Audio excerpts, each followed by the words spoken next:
Apple just announced the most powerful parental control system ever built into a smartphone. It scans every image your child receives for nudity. It blocks gore and violent content in real time. It requires parental approval before your kid can connect with an unrecognized contact in apps like Roblox. It monitors screen time, app access, and browsing, all at the operating system level. And parents everywhere are calling it the best thing Apple has ever done. But here is the question nobody is asking out loud. If your child's iPhone can scan every single image they receive for nudity in real time, it is scanning every single image they receive in real time on a device that also has access to their messages, their location, their microphone, and their camera. Apple calls it a safety tool. I call it the most sophisticated surveillance system ever installed on a teenager's phone. And we all just cheered for it. So Linus Tech Tips just dropped his reaction to WWDC 2026, Apple's biggest software announcement in years. And while most of the tech world was focused on Siri AI and the new liquid glass interface, Linus kept coming back to the child safety features. And the more he dug into them, the more uncomfortable the questions got. Today I want to react to his take, push back on Apple's framing, and talk about the one angle that is genuinely being glossed over in every single review I have seen. Okay, so let me be clear about something first, because I want to be fair to Apple here. The features themselves are genuinely impressive. Communication safety now detects nudity and graphic violence in shared images and videos before your child even sees them. Permission Kit requires parental approval before kids connect with new contacts inside third-party apps. The Declared Age Range API lets developers tailor experiences to a child's age without collecting their exact birth date. These are real solutions to real dangers.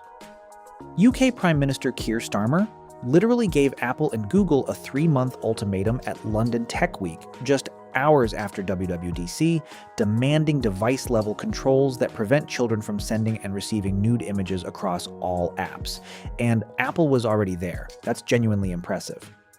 But here is Linus's question, and I think it's the right one. How exactly does your kid's phone detect nudes? Apple says it runs on-device, meaning the scanning happens on the phone itself and data never leaves the device. That's the privacy argument, and it's technically true, but here is what that also means. Apple has built a system capable of analyzing every image on your child's phone in real time and making a judgment call about its content. Today, that judgment call is about nudity and violence. But the infrastructure to make that call, the scanning, the analysis, the flagging, that infrastructure is now permanently installed at the operating system level on every iPhone running iOS 27. And once that infrastructure exists, the question is not just what it does today. The question is what it could do tomorrow. Now I want to talk about something else from WWDC that I think is being massively underreported.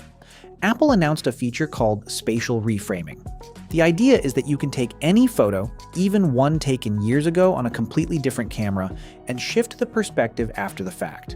Change the angle, change the composition, and Apple's AI fills in the pixels that weren't there. Apple called it super cool. They said it has a deep respect for the craft of photography. They said it only generates content to fill in the gaps. But here is what the WWDC demo actually showed. An Apple engineer used spatial reframing on a photo of his children and shifted his daughter's apparent gaze direction. He changed where she appeared to be looking. Not the background, not the crop, not the lighting, where his daughter was looking. You've already got a perfectly fine photo of your two real children. Why would you turn that into a fake AI image that never happened just to make the angle more aesthetic? And Apple's response? There was nothing that became fake about it. You changed where a person's eyes are pointing in a photograph of a real moment. And nothing became fake about it?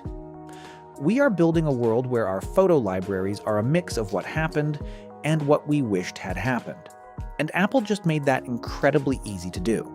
So here is my real bite on WWDC 2026. Apple had their most ambitious software year in a decade.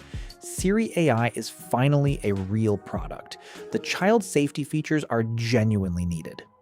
Supporting devices back to the iPhone 11 puts Google and Samsung to shame. Most Android manufacturers abandon software support after 3 years. Apple is still updating phones from 2019. That matters. But two things happened at WWDC that I think deserve more scrutiny than they are getting. First, Apple built permanent on-device scanning infrastructure into every iPhone running iOS 27. Today it scans for child safety content. That is a good thing right now, but the infrastructure doesn't disappear when the use case changes. Second, Apple made it trivially easy to manufacture memories that never happened and called it a photography tool. Both of these things can be true at the same time. Apple is doing genuinely good work on child safety and building tools that could be misused in ways we haven't fully thought through yet. That's not an Apple problem specifically, that's an AI problem. And it's a conversation the entire industry needs to have before the infrastructure is too embedded to question. Oh, and Siri. Linus compared old Siri to a drunk ex on the phone, which is both hilarious and completely accurate. The new Siri AI is reportedly far better, but Apple has promised us a better Siri so many times that I'll believe it when I'm actually using it without wanting to throw my phone across the room. Siri gets one more chance. The parents cheering. Are they right to cheer? Honestly, probably yes for now. But the question worth asking is, what does Apple do with that infrastructure next? Drop your thoughts in the comments. Are you a parent who loves these features, or does the on-device scanning make you uncomfortable even if the intention is good? I want to hear both sides on this one. The real Byte. See you in the next one.